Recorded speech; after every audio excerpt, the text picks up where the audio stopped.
are now at a critical time here in Ohio in regard to the coronavirus. The decisions that we make as individuals in the next few days, the next several weeks, will really determine how many lives are going to be lost in Ohio. It will also determine how long this is going to last. We have learned from past pandemics, and we've also learned from what has occurred in China, in Italy, and other countries. Those have been very instructive, as well as what's happened in other U.S. cities. All of this really helps to inform us. Every act each one of us takes now has very significant consequences. Each decision will not only impact us, will not only impact our families, but will impact people we don't even know. And that is one of the messages we have today. We are at a critical time, and we need to get this right. Every action each of us takes can and will help save lives. Lives of our children, our families, our communities. And as I said, lives of people we don't even know. People need today to take the steps that they can to proactively and voluntarily help slow the spread of this virus. This could range from good hand washing, using hand sanitizers, to staying home, staying away from others when you're sick. Don't put yourself in a position where you're with someone else who is sick. This morning, I called upon people that we have put together who are medical experts who understand what is going on. And I've referenced them before, and I want to thank them again for being there for us. And we intend to continue to talk with them every single day. These are physicians, these are healthcare professionals across the state. And our goal was to get the best advice on how we move ahead in Ohio. They've told me that in order to slow the spread of the coronavirus, we need to make the tough decisions now. That the decisions we make now will have a huge impact. I'm talking now particularly about the gathering of a large number of people together. The doctors have told me that the more we can do to limit the spread, the better position we will be in to slow that spread and, frankly, to get through this in a faster period of time. This is certainly not going to be easy. The chart, Dr. Acton will refer to the chart in a moment, but as the health experts have explained to me, our goal is to take action here that cuts this down, maybe even as low as here. Again, this is based on what experts have told us. This is based on what we have learned from past epidemics. This is also based upon what we have learned in regard to the coronavirus. And Dr. Acton will, as Director of our Health, will explain that. One of the things our experts have talked to me about is social distancing. Again, responsibility that each person has to try to stay away from crowded spaces. If anyone is in your household who is sick, you should act as if you were sick. And again, avoid other people. They've also told me that this virus is twice as easy to catch, to pass on, as is the flu. And we know the flu is very contagious.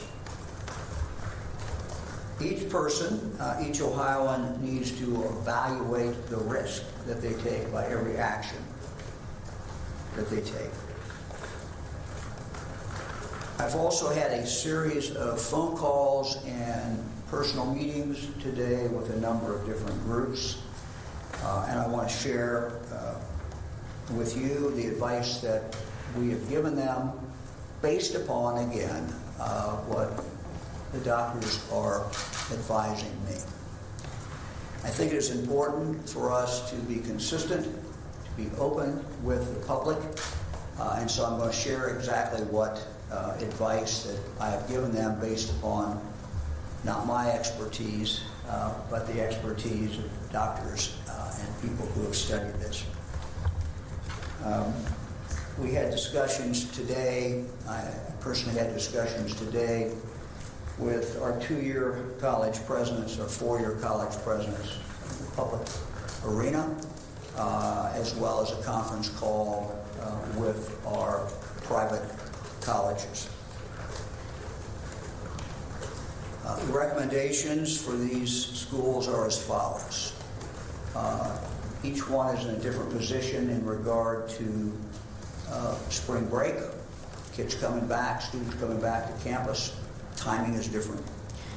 But as these students come back, the strong recommendation is that each one of them be screened, particularly if the ones who are coming back, let me rephrase that, the ones who are coming back from a foreign country should be screened by that clinic, campus clinic, doctors, nurses, health professionals there.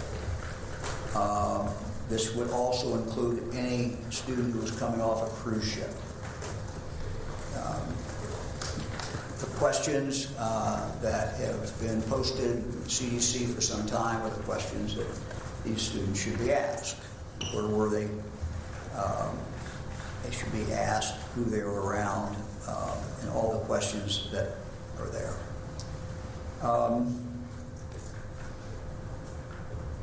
Second recommendation, and many of our schools have already followed this, is that they should eliminate any international travel for students or faculty.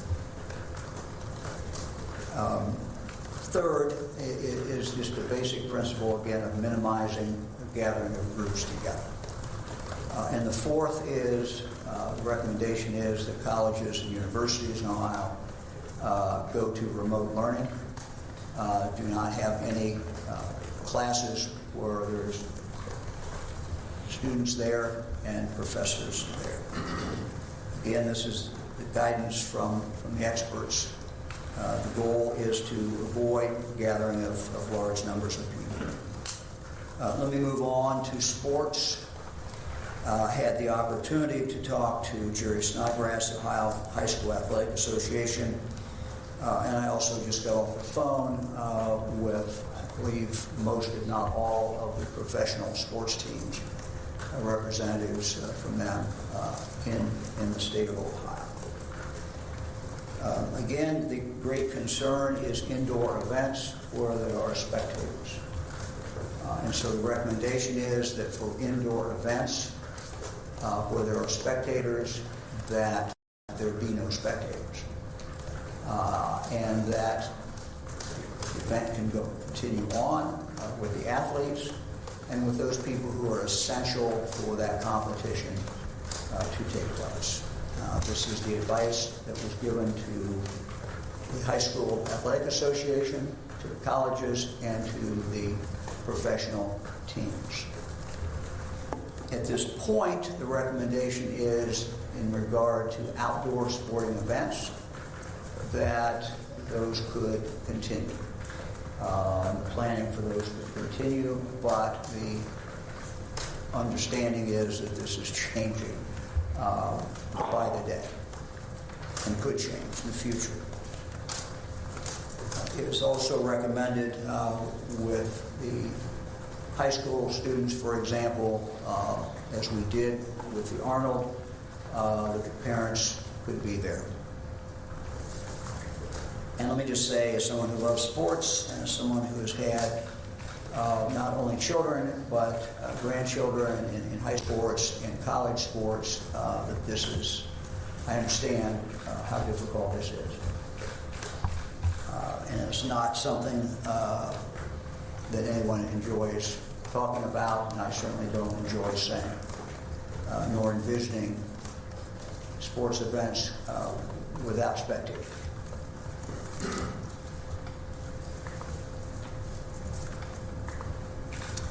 Let me talk about other gatherings. Sporting events today, even those that are outdoor, such as Major League Baseball. We have opening day coming up. And one of the things that we have seen is large gatherings of people in alleys or in streets. We believe, the experts believe, that this is a real problem. And that is a recipe for disaster. Again, this is something that we are seeing more and more of in sports. It's a lot of fun. People really enjoy that. But again, that is a gathering of people in a close area. That is, even if it's outside, experts believe that this should not take place. The same would be true with parades. Parades cause gatherings of people. Again, those gatherings of people pose dangers and significant dangers to the community. We would ask our churches, our synagogues, and our mosques, and some have already. I know from last Sunday at Mass, changes were made, at least in the church where I was, in regard to shaking of hands, and in regard to giving wine at communion. So I know these changes are already taking place. Certainly don't want to infringe on anyone's religion. Just the recommendations would be that people, again, be cautious and be careful and try to eliminate the practices that could potentially cause problems.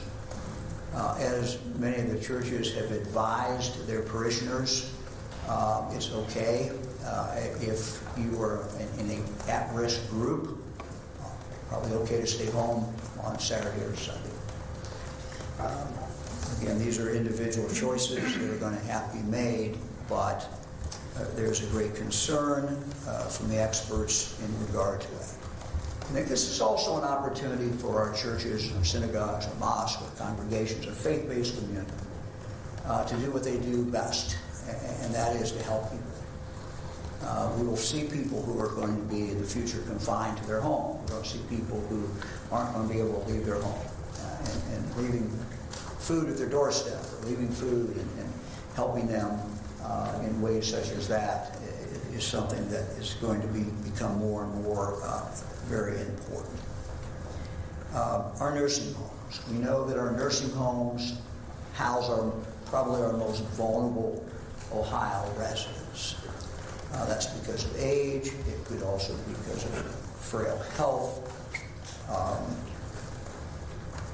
We ask the nursing homes to be very, very careful in screening visitors. One of the things that people like to do, and one of the charitable things that people do is to go see other people in nursing homes. We would ask people to, wouldn't say not do that, but again, be very, very careful that you're not taking a problem into that nursing home. People who feel sick, people who are in a family with someone who is sick, certainly should not go into the nursing home, and we certainly would ask the nursing homes to step up their screening of who goes in to the nursing home, not only as visitors, but as vendors, and anyone else who is going into that nursing home. We obviously know that certain things are going to have to continue to happen, but again, being careful with that. In that same vein, we have stopped visiting in Ohio prisons. We've stopped visiting in Department of Youth Services. We understand that is difficult for families. We have actually expanded visiting in some of our prisons under our new director. We again hope this is temporary. We know it will be temporary. We hope it's a short period of time. And we're sorry for that. But again, this is an action that we needed to take. we're asking that entrance to the prisons be restricted even further.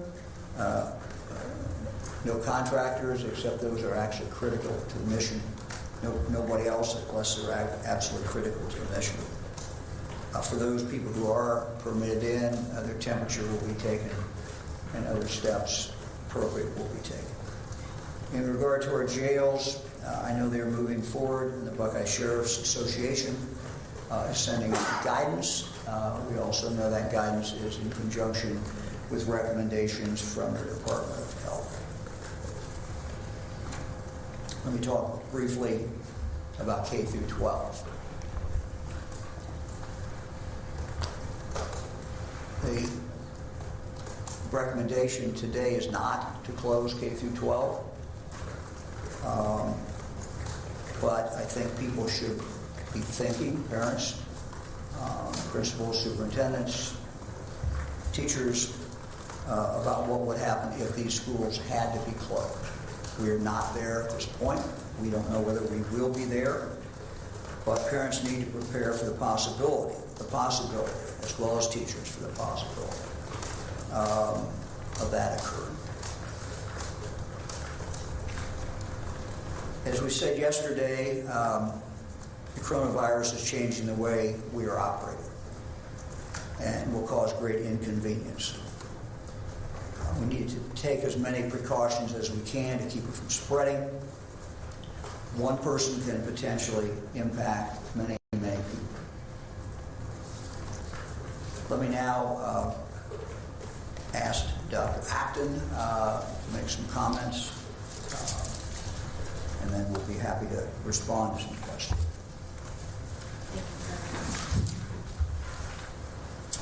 Good afternoon, everyone.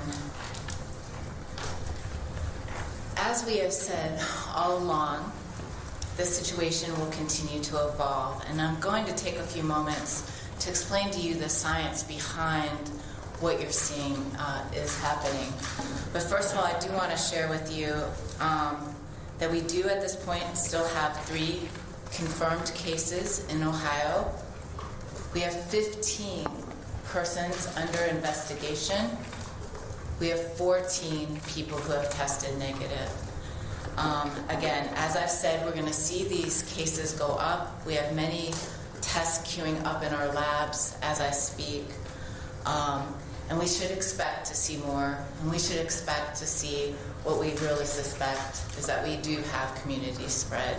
We'll be detecting it as the days go on.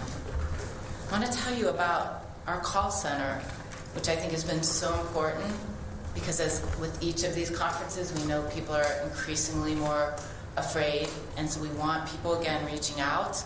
Our number, again, 1-833-4-ASK-ODH. On Monday, we had 1,051 calls.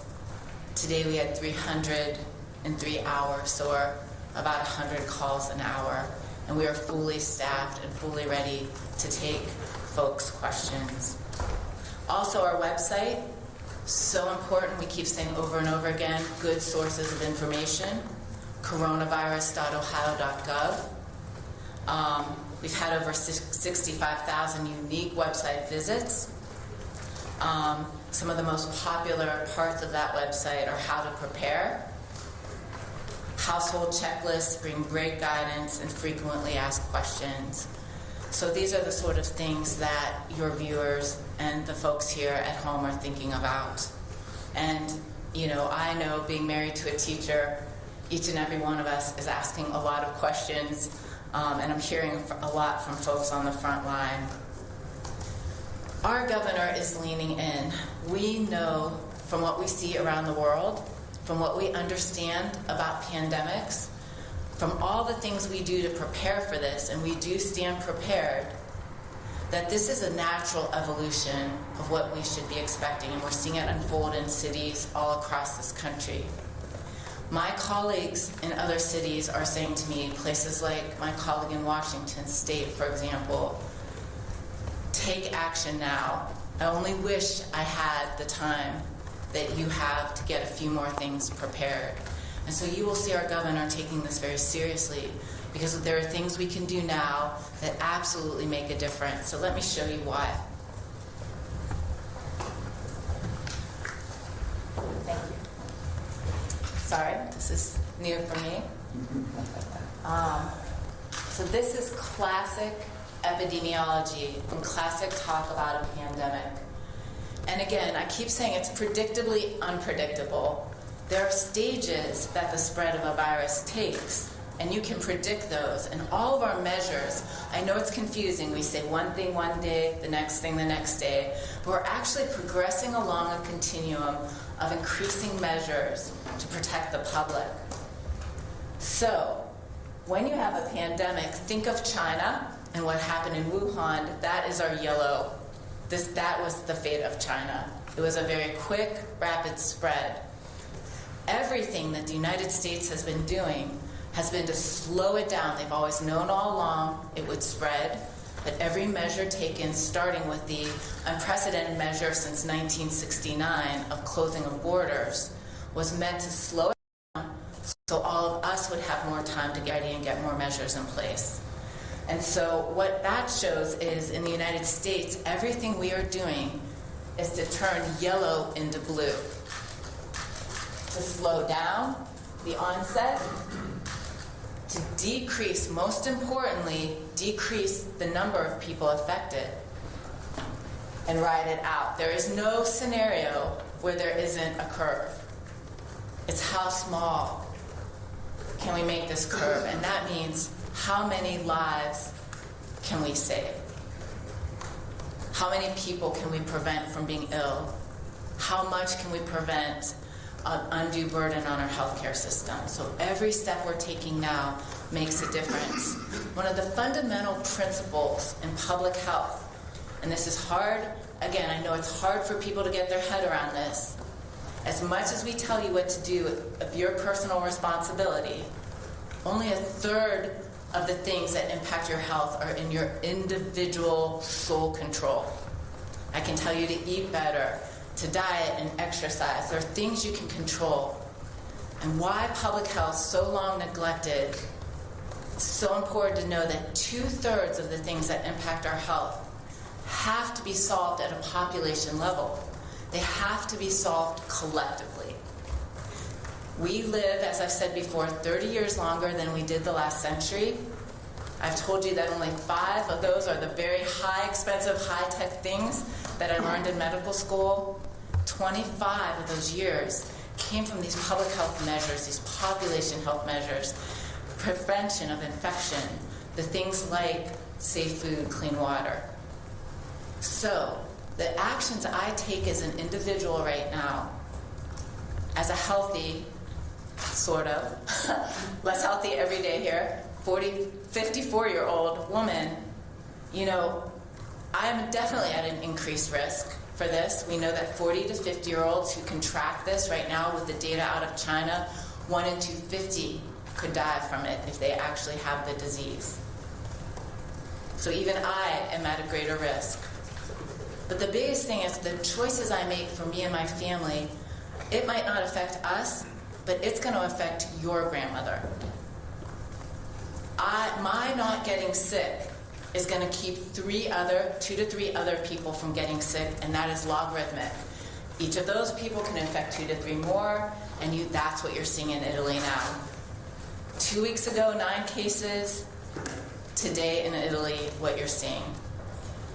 So it is that logarithmic spread of us to each other, even those amongst us who are healthy, that will make all the difference for those of us who are most at risk. And that everything we do in those stages is there. Each day, each hour, you are seeing more and more measures being taken. We know that Ohio State made some hard decisions to go to online. We saw Harvard make the decision to send their students home. We're going to see more and more of these decisions in the days to come. It's hard for people to tolerate ambiguity.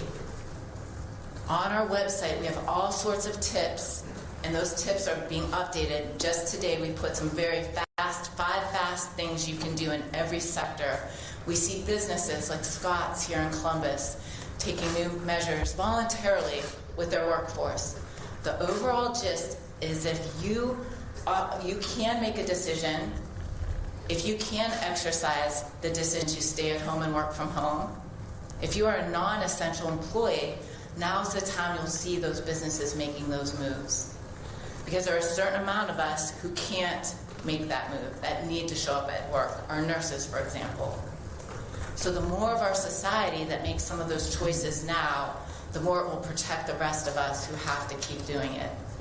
Same as that, individual families, what is good for one family, maybe somebody who's taking a caregiver to the mother is different than the next family. So each of us now has to use our common sense, kind of think about our own risk and make those decisions. It might be something as simple as going through the drive-thru and not going in a restaurant.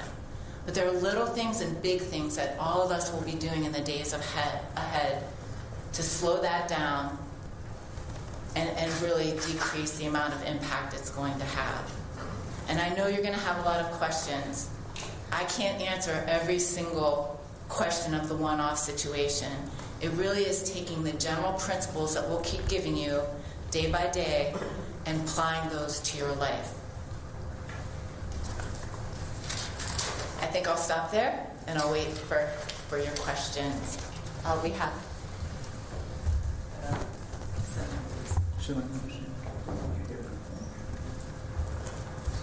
Hi, I want to go ahead and address if we're prepared.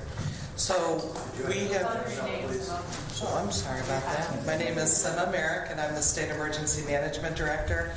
You would think this was my first time doing this, but it's not. So I wanted to address a little bit about the State Emergency Operations Center. We have activated that Operations Center with 3 of the support functions.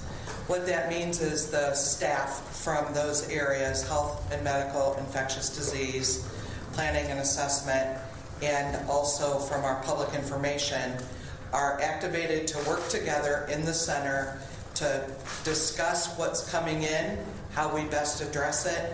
The most important thing to know is that we plan for this. We train, we get together, we exercise, and we have drills to do this.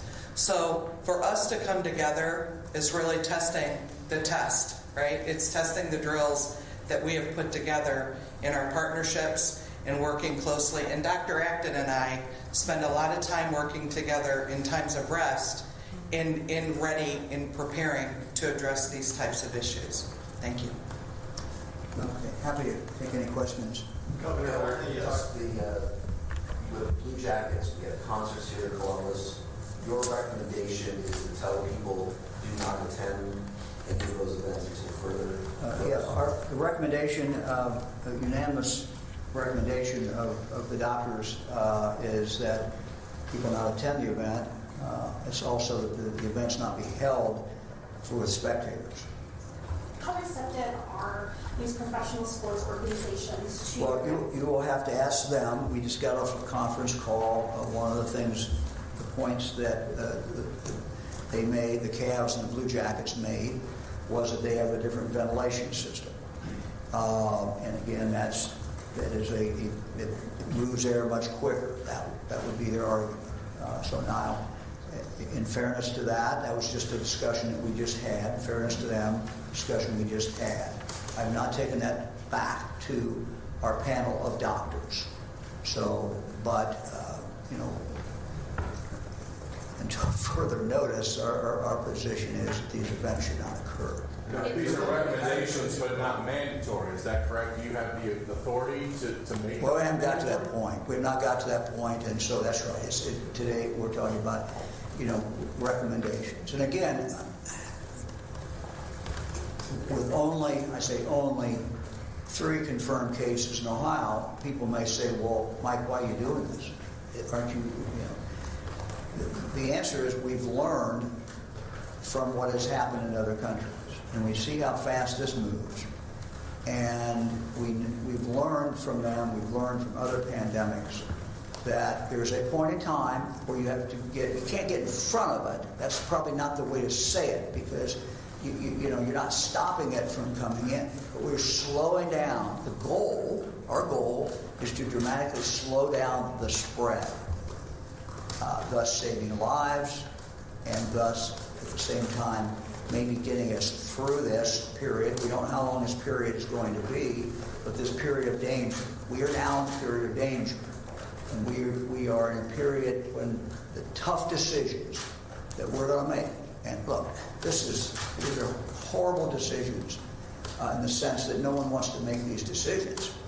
But we don't want to look back and say, oh my God, we could have saved a bunch of lives, but we didn't learn from history. We didn't learn from what happened in other countries. We have to learn from what's happened in other countries. We have to learn from what has happened in prior pandemics, and we have to listen.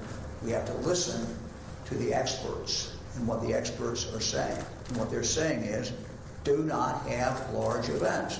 Do not be in a situation where we're throwing a whole bunch of people together. And again, people make the right choices, we will get through this. We're not saying we're not going to get through it without people coming down to this. We know that's going to happen. We know people are probably in all likelihood going to lose some people. The goal is to reduce that dramatically. And now is the time to move, and now is the time to take action. Governor, just to clarify, does your recommendation on sports, does that cover college as well? Yeah. Including March Madness events? Yes. Look, the question is, would it cover March Madness? Look, you cannot make a distinction between, showing up for a high school game, showing up for a college game, or showing up for a professional game. It's a gathering of people coming together, and a large number of people in an indoor arena. And that is what the experts have told us is we should not be doing this time. You can take the same principle as I talked about in opening day, where a whole bunch of people are outside, congregated closely together, drinking or whatever they're eating and having a great time, but they're together, and that's dangerous. The experts, so far at least, are distinguishing that between an outdoor event, such as actually walking into the ballpark, sitting down, getting up in the third inning, getting your hot dog, and coming back. Is there a risk? Sure, there's a risk. There's a risk whatever we do, and there's a risk from that. But it's not at a high level as people being pushed in together. And the fact that people are inside heightens the risk, according to the experts. Again, the pushback that we got from the two professional teams, and we have not gone back to our experts, is, look, we have a much more sophisticated ventilation system, we move air quickly through, etc. I've not checked that out. We've not asked our experts. We fully intend to. And we intend to have our experts engaged with the two professional teams. That was how we left the discussion half an hour ago. You haven't mentioned this, but what discussion has there been of suspending domestic flights in and out of Ohio, close quarters, mobility, the same issues? We've not had that discussion. Again, this would be primarily a federal decision. Look, I will tell you what I told my own family in an email last night. I said, don't fly. Governor, so you haven't issued any orders to enforce these recommendations, correct? No, that's correct. So what kind of factors are you keeping track of leading up to the possibility of needing to issue a public health order in the future?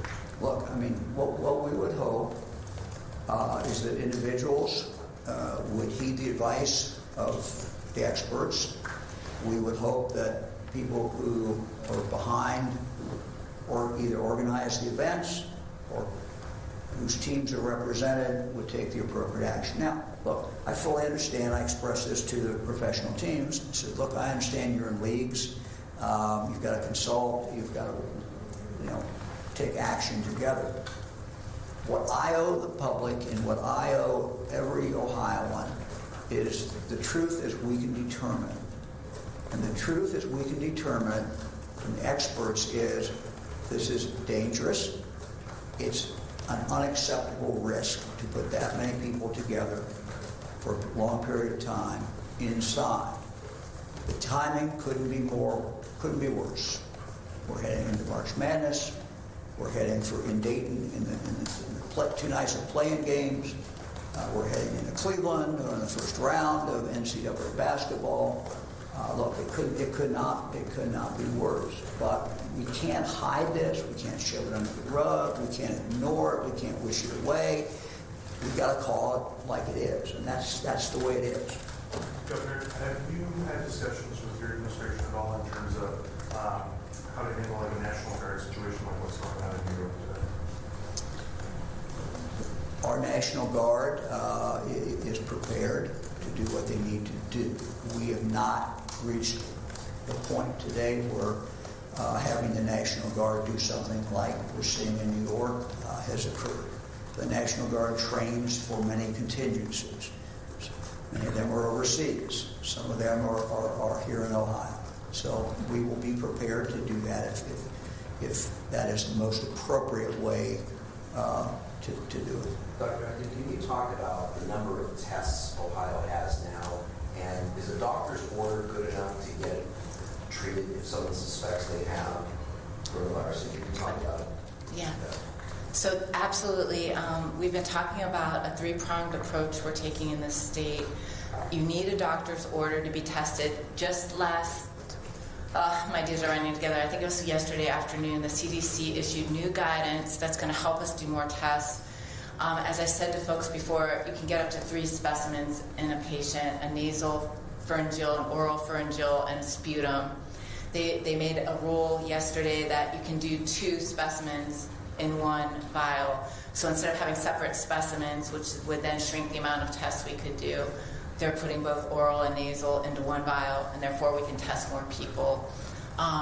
We originally had enough to test between 300 and 400 in our public lab, and we've saved those for the most sick, the hospitalized, people that are part of our investigations. And then some of the private labs are up and running and taking tests. They take a little longer than ours do. We can turn around within the day, and so that's very important that we get that information. The more information we get, which we'll be sharing with you very transparently on our website every day, so you can see, the more we know, the more we'll get a sense of where this is happening and how it is spreading. The third part of that is we're doing sentinel surveillance, which means that we're looking at clusters, high-risk areas.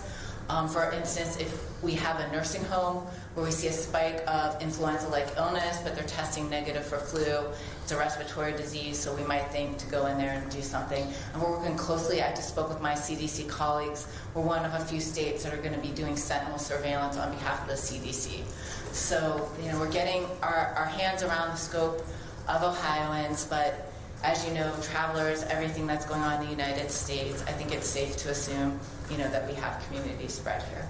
Doctor, can you give us an update? Tipping point for, when you might say that NCAA, no spectators at March Madness. I mean, is it going to take that there's, 20 cases confirmed, or? Look, we've already recommended that this event not occur.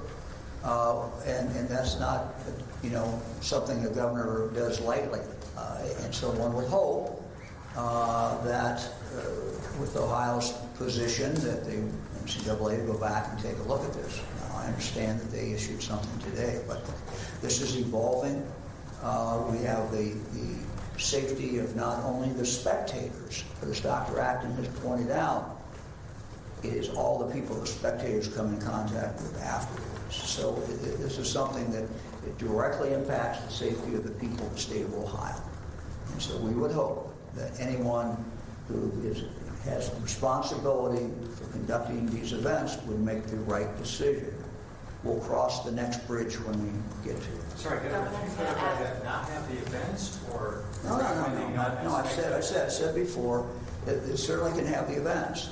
And what we're doing, the same recommendation, same thing as we did with the Arnold. Have the events, have the players. In case of high school, let the parents come watch.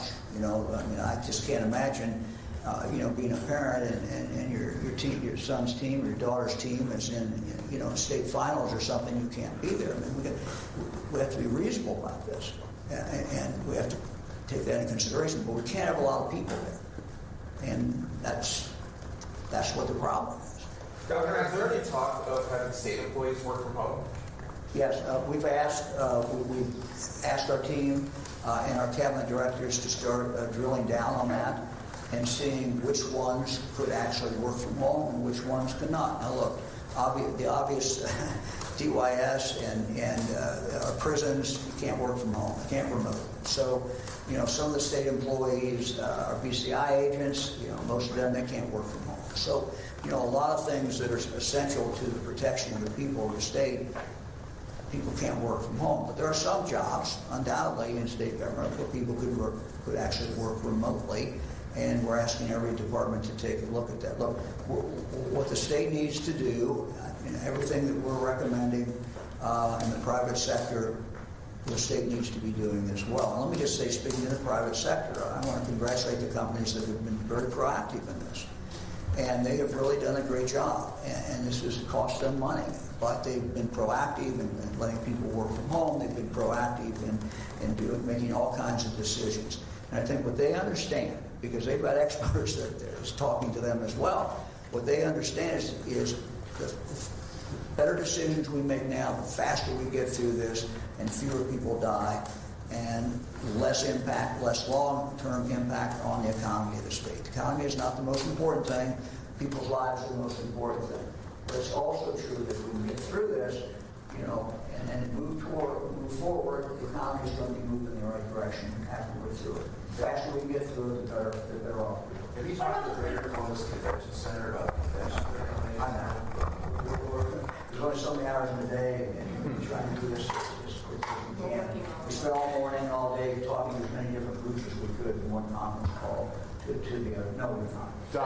Is your chart there, Russ? Go ahead. Cleveland political rallies, we've got 2 about an area. Look, this is the First Amendment issue. Again, as I said yesterday, we can only give you advice. We can only say that the experts tell us the crowds are not good.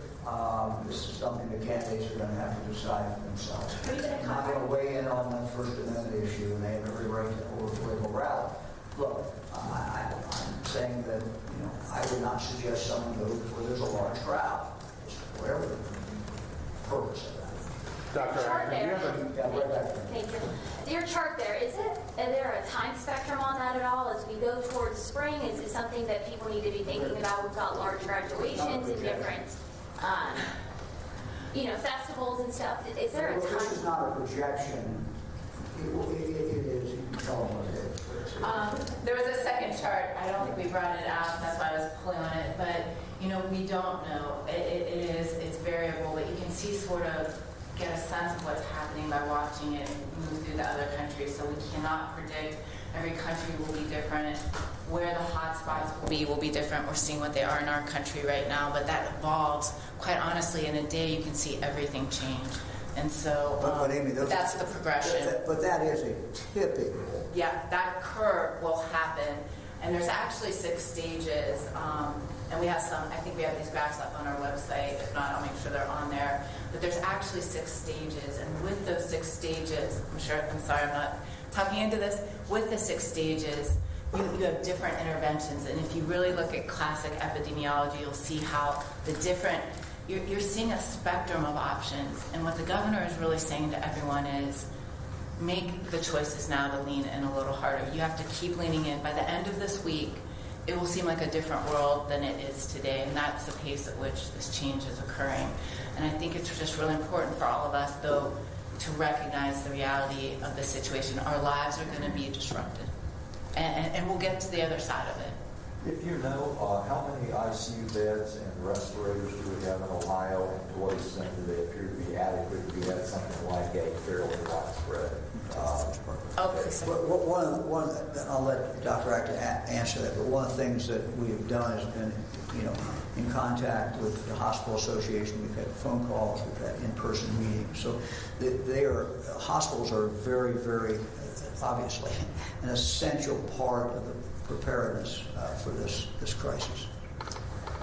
Yeah, and I'd say that, to see hospital whole systems working together was actually, they first reached out to me to ask about how they can do more even beyond a regional capacity. We know we have the shortage of PPE. One of the most difficult things, what our societies are trying to do in the end with this is not overburden our healthcare system. We need our emergency rooms, those ventilators, those ECMO machines, be for the sickest. And so the measures we're taking now are actually making sure that our hospitals have every bit of bandwidth, every bit to deal with this. And really, that's one of the most important strategies that we're doing. I've been talking to Cleveland Clinic, Ohio State, others. They are doing things now like you asked the testing question, drive-through testing, curbside testing. You're going to see waivers from Medicaid that allow them to set up outside tents so people cannot go in the emergency room but be kept separate. Hospitals are talking about things like moving patients so they have full wards to deal with coronavirus, therefore minimizing, most importantly, the impact on their own workers. And that's the thing, this logarithmic exponential piece of this that I'm saying is so important. You saw in Washington State again, where firefighters and first responders went into the nursing home, and the next thing they knew, they had 15 firefighters in quarantine. Now you don't have a fire department in a small town. And this is the ripple effect of the decisions we make. And therefore, only 1 or 2 people are going in a room, or people are gowning up in the full PPE, the equipment they wear to be protected, and only staying in it and seeing people. You're going to see some MASH-like creative solutions being made at a time like this. That's to be expected. They plan for this. They plan for every eventuality, and each thing will be just a little bit unique.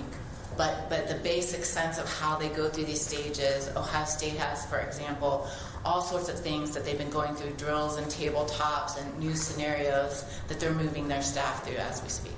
So why is the difference in recommendations for... Do we know who provides you guys? I don't myself. I've seen that there are those statistics, and I think the Ohio Hospital Association has a sense of that collectively for the whole. Why the difference in recommendations for colleges, sporting events, and K through 12? K through 12 seems like the same situation. You got a lot of people in one close, contained space. This is again, these decisions may change as we move forward.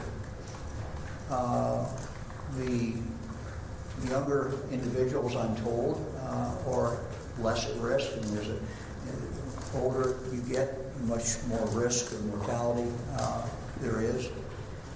You also have other ramifications. One ramification is in regard to healthcare workers who might not be able to go to work. That's a consideration. I'll ask Amy what else is the expert on this. But this is what we have simply said is they need to start thinking about it. They need to have a plan. We're not there yet. Yeah, and I can tell you they're more than thinking about it at this point. You know, every school is looking at their online options. Schools deal with infectious diseases all the time, from measles outbreaks to the fact that some schools in Ohio have closed with regular flu season. So they're used to looking through these scenarios. I know schools are looking at changes to their meal policies to make sure, you know, cleanliness is everywhere. I mean, they're going through every single step of their plans, because schools plan for this much the same way, everything we've done at the EOC. So yes, it is true that younger people, the Surgeon General just said yesterday in a call I was on, that younger people might be a little bit less at risk. The risk goes from, at least our initial studies, the science is evolving. With the age groups, it just works its way on up. And there's not, when I talked to Ann Shookett about a week and a half, 2 ago, she was saying we're not seeing the reservoir in schools that we've seen in other illnesses. But again, that knowledge will change. But an interesting statistic I learned today, a third of nurses have like young school-age students. So schools, things about school lunches, all of that is sort of, will be one of the later decisions that you make, although an individual community might have to make it sooner. Governor, do you have a message to leaders who are using this virus to spread anti-Chinese American sentiments? Do I have a message to you? Well, I would say that this is not a time, and I'm not directing this at anyone, just in general, this is a time for us to come together. this is a time for us, for the goodness of everyone to come out. I mean, we have a common problem. No matter what your income, no matter what your age, no matter where you live, we have a problem. It's a common problem. And so we shouldn't do anything that divides us. We should do things that pull us together. My experience with the people of the state of Ohio has been when there is adversity, a flood, tornado, fire, the communities come together. And I think that's what you're going to see. And so we're all in this together, no matter whether our ethnic background, whatever our religion, whatever. We're all in this together. And so we got to act like we're in this together and pull together. And I fully expect, from what I've seen throughout my lifetime and my professional career, that Ohioans will rally and will do the right things. And as I've said all along, viruses do not discriminate. They love us all equally. So we are all equally at risk and all equally need to help each other. I want to say that I've reached out to philanthropy, to the groups where I came from philanthropy prior to this job. And you'll see, I know today in Columbus, I know Columbus Foundation is launching a whole campaign, a Gifts of Kindness, and different campaigns just for this. We really need our nonprofits and our philanthropies because we do know there are vulnerable groups that will be more affected by this. There are folks who might not be able to isolate or quarantine at home, and so we'll be needing some housing options, and we'll really be calling to all segments, as you mentioned, our religious organizations, but also our nonprofits and philanthropy are stepping up to the table. And then there is, as I've said all along, what we do for our neighbor, the elderly neighbor who might be alone and not have family, and what we can do. And so, again, this is a daunting, once in my lifetime experience. I guess I was around. I don't remember as much in the 60s of smallpox, but this is one thing we'll all be going through together. These will be stories we tell someday on the other side of it. We will get through it, but the disruptions to society are the impacts. And so thank you so much to the businesses and everyone else who are going so far out of their way to make this easier on their employees. How's the patient in Cleveland who's hospitalized? Do you have a condition update on that woman? I do not. And I would say local health departments are on the front lines of this. For the most accurate information of what's going on in Cuyahoga, do reach out to Terry Allen. He's just a veteran health commissioner. They're on this. The hospitals are on it. And while they won't give away private information, if you want to learn more about the response there in the investigation, do ask Terry. Any indication if she's improving or unfortunately not? That's not been shared. Governor, do you foresee canceling the St. Patrick's Day Parade in Cleveland? Well, I don't have the authority to cancel the St. Patrick's Day parade in Cleveland. The recommendation is we not have parades. Governor, is there any update on the possibility of a paid sick leave fund, a temporary paid sick leave fund, to help some of these people who maybe can't afford to lose a paycheck and stay home like the recommendations say? Yeah, look, I don't have any recommendations on that. Governor, do you have any suggestions for some of the colleges and universities in areas where internet connections aren't that great? Are they able to do remote learning or? Look, each college is going to have to make its own decision. One of the reasons I wanted to talk directly to the presidents, and I'm sure we didn't have every president on the phone, but we had a lot of them on the phone, is just to kind of tell them how we came to this recommendation and explain that. And, they're going to have to take that information and make decisions. I mean, one of the things you're starting to see nationally is some schools literally close. That was not our recommendation today. It would not be I wouldn't say it was the wrong thing to do, but, at the bare minimum, go to, if possible, somehow go to remote learning. I mean, one of the things that I know Randy Gardner, the chancellor, talked about on the conference calls, he has the information, I don't, but was the different ways, the pretty low-tech ways in which it would be permitted for the professor, the teacher, to work with the student. So it's not all high-tech, it's not all necessarily internet. There's other ways of doing it now. We're not saying it's perfect, and we're not saying they can do that completely. I talked to the Ohio State's president today. I talked to the president, Dr. Drake, and I asked him what percentage of students he thought, or classes he thought, were unable to be covered this way. And I can't remember the exact number he gave me, but it was a pretty high number that he thought. We understand that would be different. Could be different in smaller schools, particularly in schools, as you say, or in more remote areas. Is there any outreach for homeless population as a result of this? Can you address that?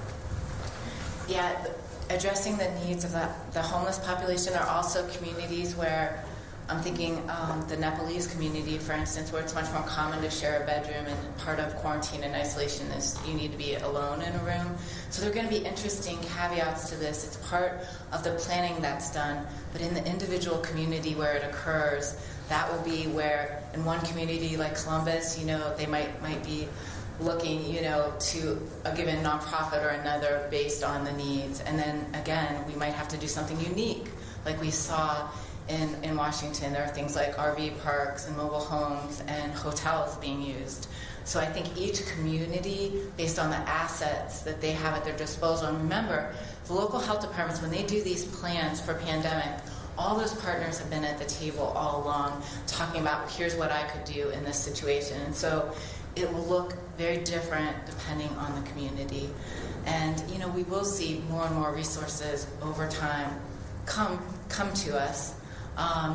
But philanthropy is really coming up, in the stopgap when there might be a need this week, and I can't wait for the bureaucracy wheels to turn. And that's why it really will take all sectors of our society to work together. But we know how to do this. Dr. Anton, what is the significance of the senseless surveillance that you mentioned? And is that, did I hear correctly, that only a few states are doing that? Yeah, the CDC, and you'll see more and more do it in more ways, but there's a special study that we're taking part in that Jose Montero from the CDC had reached out to me to see if we would do it. I'm like, absolutely, we want to be a part of that. And so what it is Sentinel is I'm trying to get my hands around the extent of community spread. And very early in a pandemic or an infection like this, it's very hard to get all the data. We'll know much more with each and every day. But there are clusters of things that look suspicious. I've talked about the influenza-like illnesses where nobody's getting tested and I don't have a case, but something looks a little bit suspicious. And then you saw early on in this, the CDC had picked 5 cities to take the specimens from flu testing and just take those same specimens and test them for coronavirus, for COVID, for the virus, the SARS-CoV-2, because the virus has a different name. And so that's a way of them trying to see, this person might not even be symptomatic, because we're trying to get our hands around asymptomatic. But it's a way of seeing just in the general population, is this out there? Eventually this disease will be amongst us in the population. Eventually it might be something that is seasonal and that we test for as part of routine viral panels in years to come. And hopefully, of course, we'll have a vaccine for it to prevent it. Thank you all very much. Lisa, you have a question, Lisa? I do not. I do, actually. Last question. Since you're being forward-thinking, have you discussed a population infection ratio that would make this more of a state emergency, assuming you have some kind of authority to do that, as opposed to recommendations? And if you have discussed that, what might that be? Rate of infection.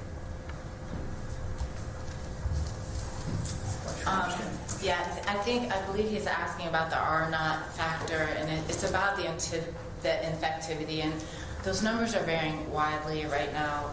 As I said, this is again not complicated, but I want to try to explain something to you.